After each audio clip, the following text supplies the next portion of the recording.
Pada malam ke-21, Shahrazad menyiapkan sebuah kisah yang lain dari sebelumnya, penuh dengan intrik dan teka-teki, yang pasti akan menarik perhatian Raja Shahryar. Setelah memastikan Raja sudah siap mendengar cerita barunya, Shahrazad pun memulai kisah malam itu. Kisah malam ke-21, 3 saudara dan warisan ajaib. Di suatu masa, di sebuah negeri yang kaya akan sejarah dan kekayaan, hiduplah seorang saudagar tua bernama Abdul Malik. Dia sangat kaya, memiliki banyak tanah, rumah besar, dan harta yang tak terhitung. Abdul Malik adalah ayah dari 3 anak laki-laki, Jalal, Jamal, dan Jafar.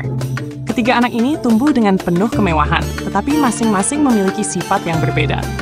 Jalal, anak tertua, adalah pria yang cerdik dan ambisius, selalu berusaha mencari cara untuk mendapatkan keuntungan lebih besar. Jamal, anak kedua, dikenal sebagai orang yang tenang dan berpikir panjang sebelum bertindak, selalu mengutamakan keadilan. Sementara Jafar, anak bungsu, adalah yang paling riang dan ceria, lebih suka berpetualang daripada memikirkan harta benda. Ketika Abdul Malik sudah sangat tua dan merasa ajalnya mendekat, dia memanggil ketiga anaknya dan berkata, "Anak-anakku, aku telah menghabiskan seluruh hidupku membangun kekayaan yang besar. Sekarang, saatku tiba untuk pergi. Aku ingin kalian mendapatkan warisan yang berbeda. Namun, bukan hanya warisan berupa harta benda. Aku akan memberikan kalian 3 benda ajaib. Dan siapa yang paling bijaksana dalam menggunakannya, dialah yang akan menjadi penerus sejati keluarga kita." Ketiga anaknya mendengarkan dengan penuh perhatian. Abdul Malik kemudian memperlihatkan 3 benda tersebut. Sebuah cermin, sebuah karpet, dan sebuah apel emas. Cermin ini, kata Abdul Malik, bukanlah cermin biasa. Ketika kau menatapnya, kau dapat melihat apa yang terjadi dimanapun di dunia. Karpet ini adalah karpet terbang. Dengan hanya mengucapkan satu kata, ia akan membawamu ke tempat manapun yang kau inginkan dalam sekejap. Dan apel emas ini memiliki kekuatan penyembuhan. Siapapun yang memakannya akan sembuh dari penyakit apapun. Abdul Malik kemudian membagikan benda-benda itu kepada anak-anaknya. Cermin untuk Jalal, karpet untuk Jamal, dan apel emas untuk Jafar.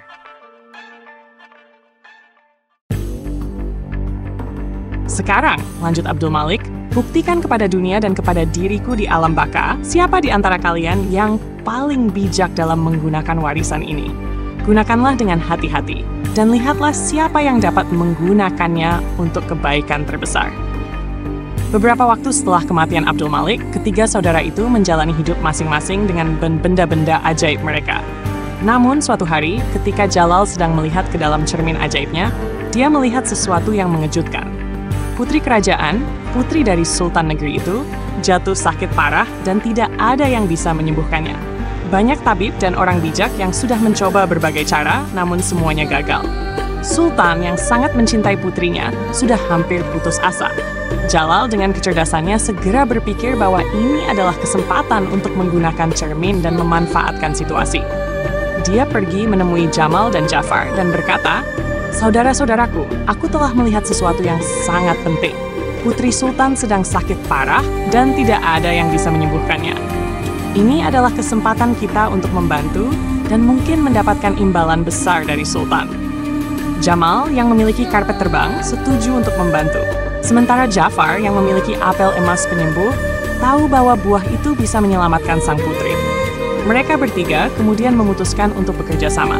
Dengan cepat, mereka naik ke atas karpet terbang milik Jamal dan dalam sekejap mereka terbang menuju istana Sultan. Setibanya di sana, mereka segera meminta izin untuk menemui Sultan. Ketika mereka bertemu Sultan dan mendengar tentang keputusasaan sang raja, Jafar mengeluarkan apel emasnya dan menyerahkannya kepada Sultan. "Sultan yang mulia," kata Jafar, "apel ini memiliki kekuatan penyembuhan. Biarkan putrimu memakannya dan aku yakin dia akan segera sembuh." Sultan, yang tidak punya pilihan lain, dengan harapan besar memberikan apel emas tersebut kepada putrinya. Dalam hitungan detik setelah putri itu memakannya, kesehatannya pulih sepenuhnya.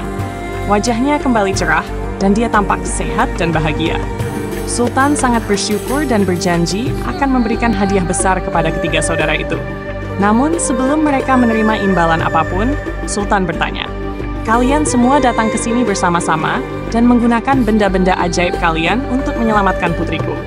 Tapi aku ingin tahu siapa di antara kalian yang paling berjasa. Siapa yang harus menerima hadiah terbesar?" Jalal segera berkata, "Yang mulia, jika aku tidak melihat putrimu sakit melalui cerminku, kami tidak akan pernah tahu bahwa dia membutuhkan bantuan." Jamal yang selalu adil berkata, "Namun, jika aku tidak menggunakan karpet terbangku, kami tidak akan sampai di sini tepat waktu." Jafar dengan rendah hati menjawab, "Tetapi tanpa apel emasku, putrimu tidak akan sembuh." Sultan yang bijaksana mendengarkan argumen mereka dengan seksama. Setelah beberapa saat berpikir, dia berkata, "Kalian semua berjasa dalam menyelamatkan putriku. Setiap dari kalian memiliki peran penting, dan tak seorang pun bisa dianggap lebih penting dari yang lainnya. Oleh karena itu, aku akan memberikan hadiah kepada kalian bertiga, karena kebijaksanaan terbesar datang dari kerjasama dan kesatuan." Dengan kata-kata Sultan itu, ketiga saudara itu pun menyadari pelajaran berharga. Meskipun mereka memiliki benda-benda ajaib yang hebat, kekuatan terbesar mereka sebenarnya adalah persaudaraan dan kerjasama. Syahrazad mengakhiri kisahnya, membiarkan Raja Syahriar merenung sejenak. Raja yang tersentuh oleh pelajaran dari cerita tersebut akhirnya berkata, "Kau benar, Syahrazad. Kebijaksanaan bukan hanya soal kekuatan, tetapi tentang bagaimana kita menggunakan kekuatan itu bersama-sama. Besok malam, aku ingin mendengar lebih banyak lagi kisahmu." Syahrazad tersenyum, senang bahwa sekali lagi dia telah berhasil mempertahankan nyawanya dengan kecerdasannya, dan berkata, "Esok malam, Paduka, aku akan ceritakan kisah yang lebih menakjubkan lagi."